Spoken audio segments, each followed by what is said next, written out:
Por si las moscas, me da mucho gusto presentar en ese programa a Moisés Naim, sin duda uno de los pensadores políticos y sociales más originales de América Latina.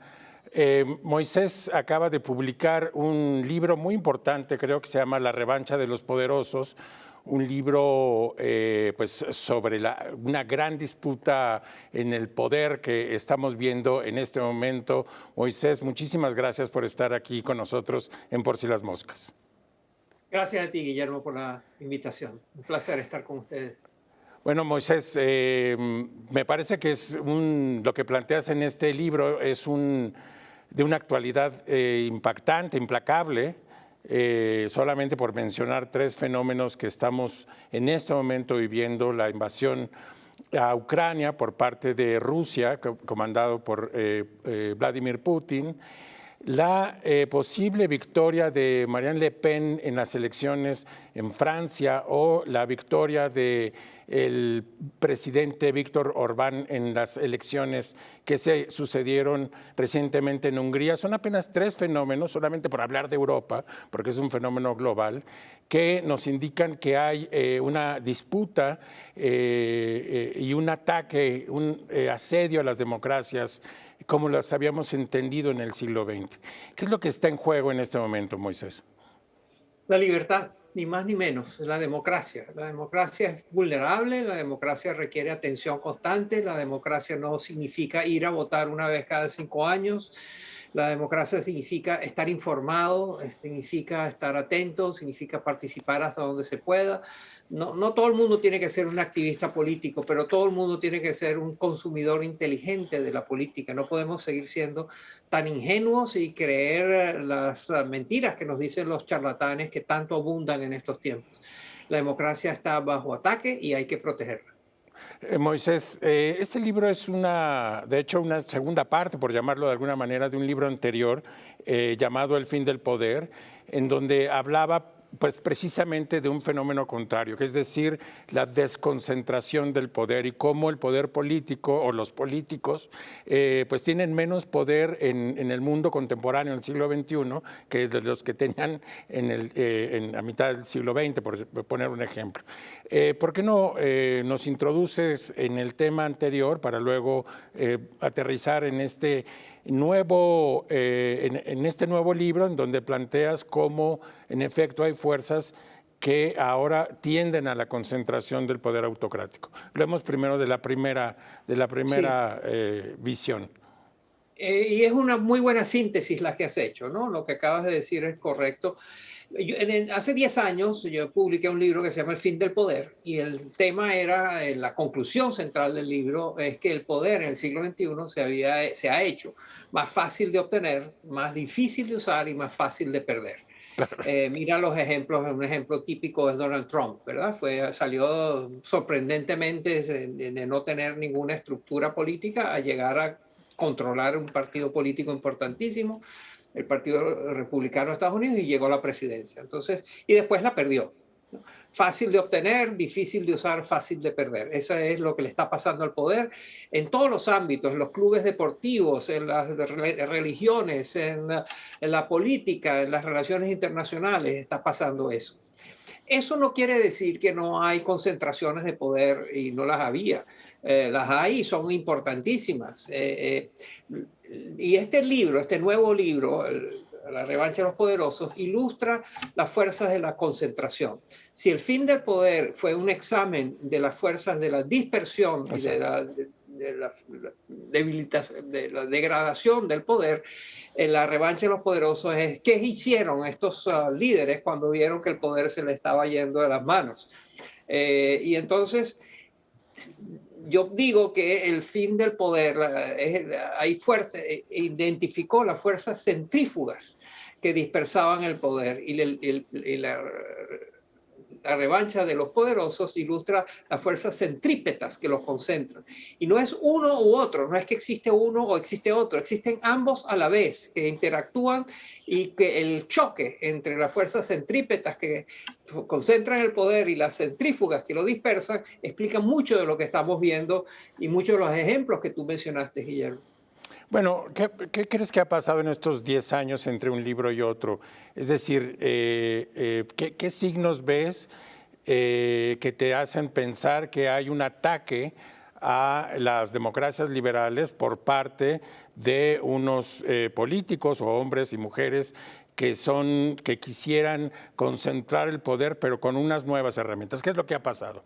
¿Qué signos ves? Tenemos el menor nivel de democracia en los últimos 30 años. En el 2011, el 49% de la población mundial vivía en regímenes democráticos. En el 2021, ese 49% subió a 70%. O sea, 70% de la humanidad vive en regímenes no democráticos. De los 60 en el mundo hay 195 naciones que existen, pero solo 34 pueden ser calificadas como democracias liberales. Las otras son todas democracias muy imperfectas o autocracias y dictaduras, o totalitarismo como el de Corea del Norte. El grado de democratización, todos los años hay países que se mueven hacia menor libertad, menor democracia, pero también hay países que se mueven hacia más democracia. Ese es el grado de democratización. El año pasado, en el 2021, solo 15 países de los 195 se movieron en la dirección de más democracia. Ese es el número más bajo desde 1978. Es decir, mientras que en la década pasada estuvimos distraídos por la crisis financiera mundial que afectó a todo el mundo, por la aparición de Donald Trump, por la consolidación de Xi Jinping, el líder chino, como jefe supremo de China, como la consolidación y las aventuras internacionales de Vladimir Putin, como la aparición de Donald Trump, como la aparición de la inteligencia artificial como un factor importantísimo, la pandemia, el cambio climático. Todo eso estaba pasando, pero mientras todo eso nos tenía distraídos, conmocionados, convulsionados y preocupados, sin verlo, estábamos perdiendo la democracia. Estaban socavando la democracia de manera furtiva, sin darnos nosotros cuenta. Entonces, una de las primeras prescripciones, recomendaciones que sale de mi libro es: ningún problema ha sido jamás solucionado si antes no ha sido identificado. Y entonces el libro es un intento de dar un campanazo, usar las campanas de la alerta para que tomemos en cuenta la importancia que es defender la democracia de estos autócratas disfrazados de demócratas. Te propongo que vayamos a un corte, pero antes quisiera plantearte algo que me parece muy sugerente de tu libro, que es que identificas como 3 herramientas que utilizan estos impulsos autocráticos para tomar el poder. Hablemos de esto al regresar, Moisés, a nuestra audiencia decirle que nos vemos en un par de minutos.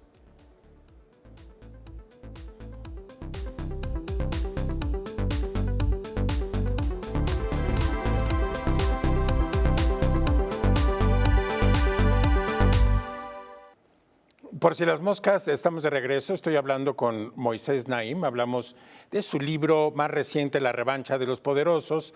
Moisés, antes del corte te pedía que nos ayudaras a identificar estas 3 maneras, estas 3 herramientas en las que tú señalas que es común que los autócratas o este asedio a las libertades democráticas son estas herramientas que son utilizadas para vencer a estas democracias liberales. ¿Cuáles son? Las 3 P, el populismo, la polarización y la posverdad. El populismo siempre ha existido, a veces se confunde que se dice que es una ideología y no lo es, porque hay de derecha y de izquierda, hay populistas de todo tipo. El populismo es simplemente una caja de herramientas, de estrategias, de tácticas, de conductas que sirven para obtener el poder y mantenerlo. Y básicamente se centra en dividir al país entre el pueblo noble y abusado por una élite voraz. Y entonces siempre eso es dicho y se aparece y es cultivado por líderes mesiánicos que se presentan como los defensores del pueblo maltratado. Y son ellos los que dicen: dame el poder y yo te voy a cuidar, te voy a atender y te voy a representar y te voy a hacer que todos estos abusos no continúen. Y la norma internacionalmente es que una vez que eso pasa, se olvidan del pueblo y termina el experimento en más corrupción, más desigualdad, más miseria y más pérdida de libertades. Es En interesante, estos perdón, momentos, que te interrumpa, que este populismo puede ser de derecha o de izquierda, no distingue, digamos, ideología. así es, de izquierda, de derecha, del norte, del sur, del lado, o sea, puede ser de cualquier tipo. Muy bien. Pero esto, y es histórico, divide y vencerás, es una frase que siempre utilizaban los políticos históricamente, divide a tus rivales, divide a la gente y terminas tú ganando por quedarte con una parte de la torta electoral, por ejemplo, ¿no? Claro. Pero bueno, entonces está el populismo, que siempre ha existido, pero que ha adquirido potencias inusitadas debido a las nuevas formas de polarización. Todas las democracias están polarizadas, que básicamente hay actores políticos que no le conceden a sus rivales el derecho de existir, el derecho de gobernar, el derecho de participar en la política. Los repudian, los rechazan, lo mismo a los medios de comunicación social.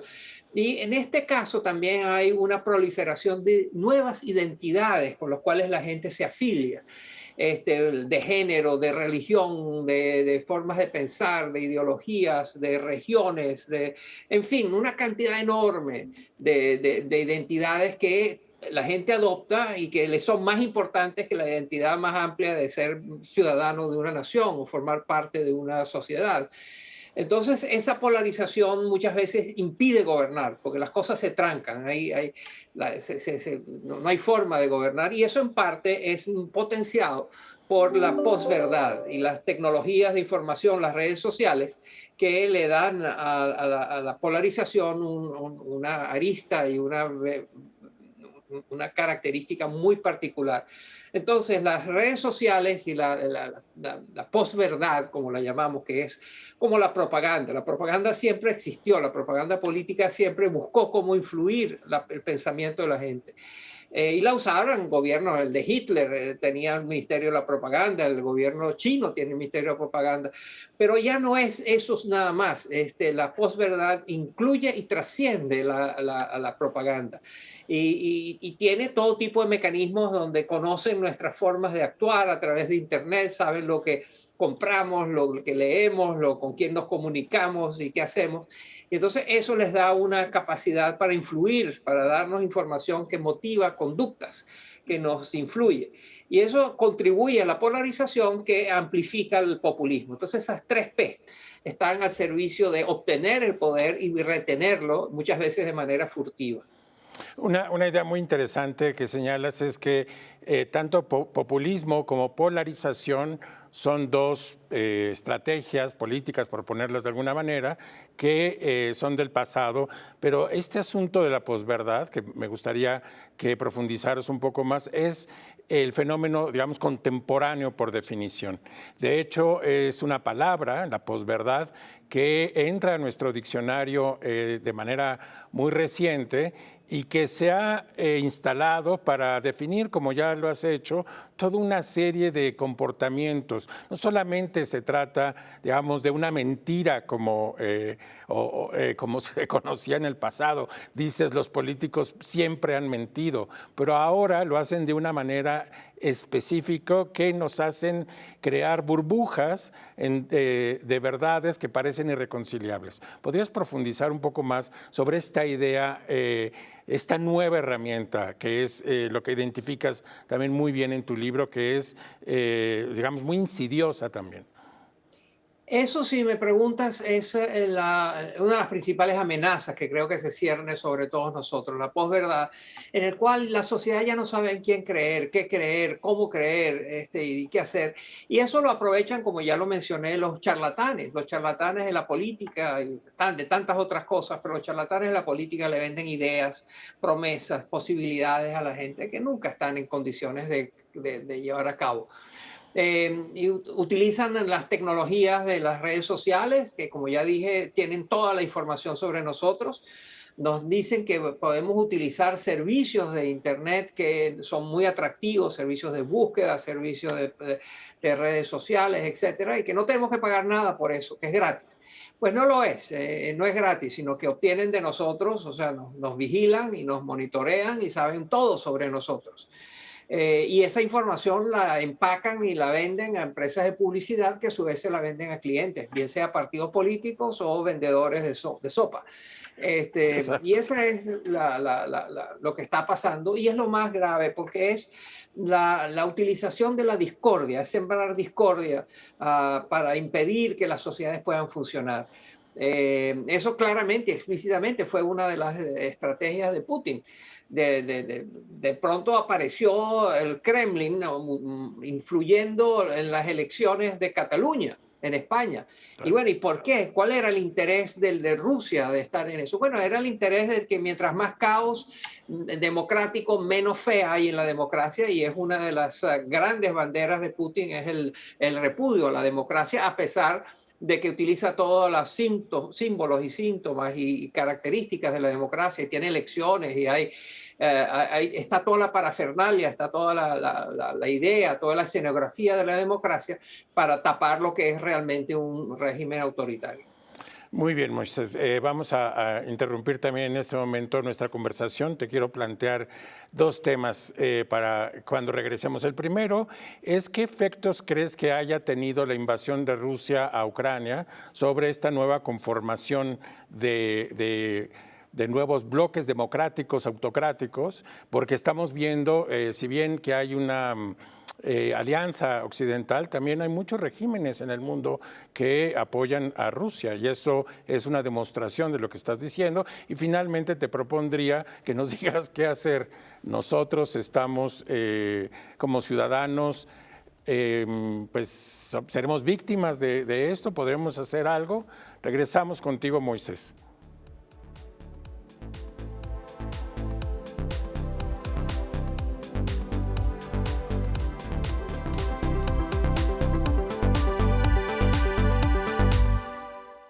Por si las moscas, estamos de regreso. Soy Guillermo Osorno. Hablo con Moisés Naim, autor de su libro más reciente, La revancha de los poderosos. Moisés, antes del corte ya anunciábamos esta idea, y es el efecto sobre pues, las democracias liberales de la invasión de Rusia a Ucrania. Muchas columnas en los periódicos ingleses, norteamericanos, hablaban de que debido a la acción coordinada de los países europeos frente a la invasión rusa, a las sanciones, a la respuesta coordinada, había una esperanza de las democracias liberales en donde por primera vez se veía, digamos, reflejado en un conflicto que involucra armas, gente, ejércitos, estas ideas que estás planteando en el libro. ¿Qué efectos crees que tenga la invasión de Rusia a Ucrania sobre los argumentos que planteas en La revancha de los poderosos? Guillermo, me voy a refugiar en Chu Enlai. Él era un premier chino que en Sí. la década de los 70 le preguntaron qué consecuencias tendría la Revolución Francesa. Y él se quedó pensando y después de un rato dijo, bueno, es demasiado temprano para Sí, saberlo. conozco. Entonces yo creo que lo mismo está pasando con lo de Ucrania. Yo me declaro culpable de haber escrito algunos de los editoriales que tú mencionas, Ajá. en los cuales especulo sobre las consecuencias que tendría una victoria de Ucrania, que básicamente una victoria sería el repudio y el rechazo, y la victoria, la capacidad de parar la ofensiva criminal asesina de los rusos. Claro. Pero es muy temprano para saberlo. Los rusos están preparando una avanzada realmente masiva y vamos a ver qué sucede allí, ¿no? Pero lo que sí es cierto, y yo lo escribí y bueno, vamos a ver si funciona, si es cierto, es que una de las cosas que ha pasado es que los europeos descubrieron que eran una superpotencia, pero no se habían dado cuenta. Uh-huh. Es decir, una vez que lograron actuar unificadamente, una vez que lograron dejar impedir que las burocracias de la Unión Europea sean las que funcionaran, y hubo liderazgo político, y hubo de valentía, y hubo disposición a Des- correr riesgos. Tomaron decisiones que los hicieron unos protagonistas importantísimos de la geopolítica mundial, cosa que eran, sí, sí, pero no se habían dado cuenta. Entonces ahora hay un descubrimiento claro, práctico, que si actúan conjuntamente, coordinadamente, de manera sincronizada, son una potencia mundial. Ahora, muy bien dices tú, Guillermo, que no sabemos, porque no sabemos si esta unidad en la que se basa el nuevo poderío europeo se logra mantener. Si los alemanes, con su necesidad de petróleo y gas ruso, van a tener posturas diferentes a los franceses. En fin, sí, vamos a ver si se logra sostener, pero aquí se está jugando mucho el futuro de la democracia en Europa y por lo tanto en otras partes. Eh, y bueno, no está claro cuál es la próxima etapa, pero sí sabemos que hay todo tipo de posibilidades, algunas maravillosas y otras nefastas. Sí, no está nada claro, es decir, podría ganar Marine Le Pen en Francia y posteriormente los republicanos adquirir una mayor presencia en el Congreso estadounidense y cambia completamente la conversación, ¿no? Absolutamente. Y bueno, si a eso le añades que de pronto Donald Trump decide que quiere ser candidato y es Exacto. candidato y logra ganar las elecciones, de nuevo regresa, pues ahí tendrás una relación entre Estados Unidos y Rusia muy diferente. O Muy sea, diferente, sí. Trump con Putin son muy diferentes que Biden con Putin, ¿no? Y si en el medio de eso hay una Francia que ha votado por Le Pen, tienes esta señora tiene posiciones muy radicales y muy liberales de paso. Y entonces, bueno, ahí sí es verdad que es otro mundo, ¿no? Bueno, en todo caso, lo que estamos diciendo es que estas posibilidades ilustran de manera muy elocuente las ideas del libro. Es decir, no estamos hablando de una amenaza hipotética que puede suceder en un futuro cercano, que podría derrumbar las democracias occidentales, sino que es una amenaza que tenemos en la puerta, ¿no? A la vuelta de la esquina. En todo caso, Moisés, ¿qué podemos hacer los ciudadanos? Tienes al final un capítulo interesante sobre qué se puede hacer, qué puede hacer cada quien y qué se puede hacer en cada país. ¿Qué nos puedes decir al respecto? Bueno, quisiera repetir algo que ya he mencionado, que es que ningún problema se puede resolver si antes no se reconoce. Y entonces Muy bien. vamos a reconocer que está pasando esto, ¿no? Y si no hay eso, si no hay ese reconocimiento, uno puede hacer todas las listas de cosas que deberían pasar, pero que no van a pasar porque no hay la voluntad política, y no hay la voluntad política porque la gente no está al tanto de lo que está sucediendo o tiene ideas equivocadas o ha sido manipulada por las redes sociales, etcétera. No se puede proteger a una población del ataque de una potencia iliberal si no se le dan los instrumentos, si no hay que proteger al consumidor digital de las manipulaciones que tiene, ¿no? Hay que, entre otras cosas, hay que aumentar el costo que tiene decir mentiras, hacer que los políticos que dicen mentiras paguen más consecuencias, y hay formas de hacerlo y hay maneras de actuar, pero la coexistencia pacífica de la sociedad con un líder que abiertamente les miente tiene que acabarse. Me interesa mucho un apunte que haces con respecto al papel de los medios como periodista.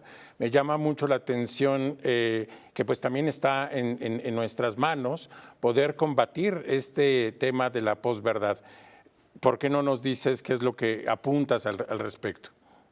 Yo soy optimista con respecto a la posibilidad de que vamos a tener más protecciones a nuestra vida en las redes, ¿no? Nosotros, como todos los países, a medida que se fueron industrializando y que fueron consolidándose las democracias y sus funcionamientos, adoptaron agencias y organismos de protección al consumidor, que protección al consumidor a quienes le daban comida contaminada o medicinas letales o agua contaminada. En fin, en todos los países hay agencias gubernamentales de protección al consumidor. Lo que no hay es agencias de protección al consumidor digital. Exacto. Cuando nosotros entramos a las redes, pues entramos absolutamente desguarnecidos y pueden hacer con nosotros lo que quieran, ¿no? Sí. Entonces, creo que hay soy optimista, yo creo que están vienen tecnologías y formas que van a ayudar a detectar las grandes mentiras, a no permitir que nos manipulen, etcétera. Esa combinación de nuevas tecnologías con nueva legislación, con nueva regulación, van a hacer que nosotros, los usuarios, los consumidores de tecnologías digitales, estemos un poco más protegidos. Eso no quiere decir que va a resolver el problema, pero sí que lo va a hacer un poquito, lo va a aliviar de lo que ha sido hasta ahora. Muy bien, Moisés, pues ha sido una conversación fascinante. A nuestra audiencia recomendarle La revancha de los poderosos y no me queda más que agradecerte, Moisés, tu presencia aquí en Por si las moscas. Fue un placer, Guillermo. Gracias por invitarme.